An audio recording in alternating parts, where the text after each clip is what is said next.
The trees may not be dusted with snow, but there's definitely a Russian feel to the woods around Monivea in County Galway. Author Jean Lombard has brought a little Eastern glamour with her from Moscow, where she's been researching a book about the fascinating life of the Irish-Russian aristocrat Kathleen French. Kathleen French she was a charismatic person. She was a strong, courageous woman, much loved. She could express herself passionately. She expressed her anger, her love, her grief, her despair in words very, very well. And that's why I've been able to get a good story about her, because she expressed herself so clearly.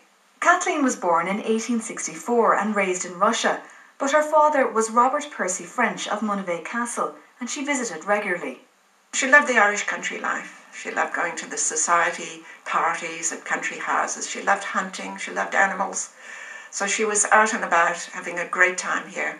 And she wrote one letter, a very telling letter to her grandparents. Actually, she wrote several, but this one letter I picked out. It said, "I am so enchanted with Monivea, I could spend the rest of my life here." It was here that Kathleen built a mausoleum for her father's remains when he died in Naples in 1896. It took a lot of planning and a lot of money. In those days it was £10,000, which must be equivalent to millions today. But the Irish background, to be here in Ireland, to be laid to rest in Ireland, was very important to him. It was all local people helped to build it. And the stained glass windows were made by a German firm, beautiful windows, and they were put in, a marble altar, wonderful workmanship. In the meantime, Kathleen decided to study medicine. She became involved in the Red Cross, and it was while tending to the wounded in World War I that she fell in love with one soldier, Pyotr Bradka.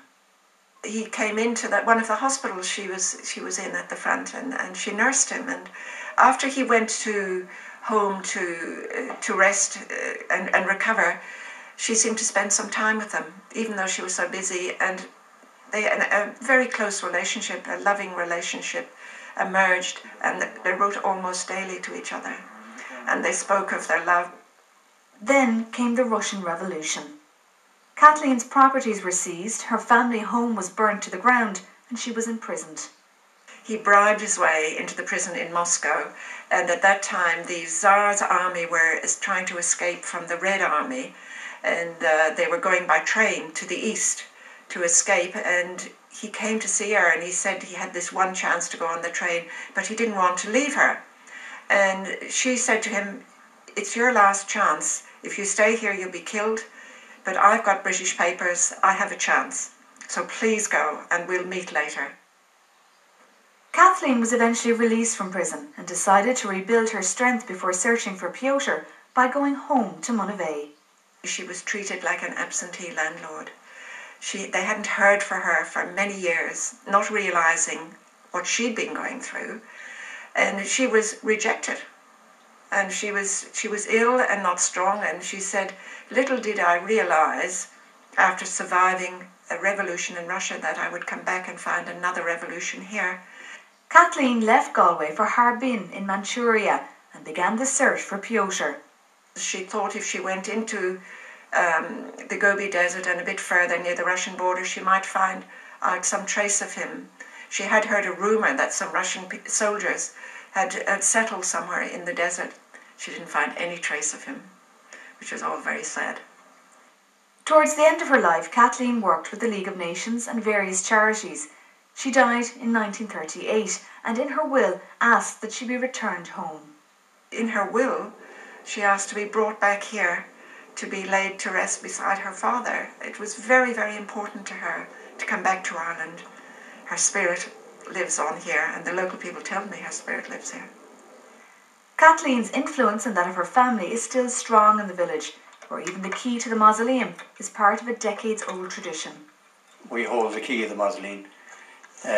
My grandfather was born in the gatehouse on the entrance to Monivea Domain, and he had the key, and it was passed on to my mum, and in 2000 she passed away, so we have the key now at the moment. I suppose we kind of take this for granted here because we were brought up in the shadow of it. Kathleen's goddaughter lives in nearby Uachtarard and says the book has illuminated many mysteries about her godmother. I think it's reads like a wonderful novel to me, and I can't put it down. She had a glamorous life in Russia. And she had lovely jewellery and lovely possessions and coaches and carriages and lived a wonderful life till the things went wrong. Now, it's a fair bet that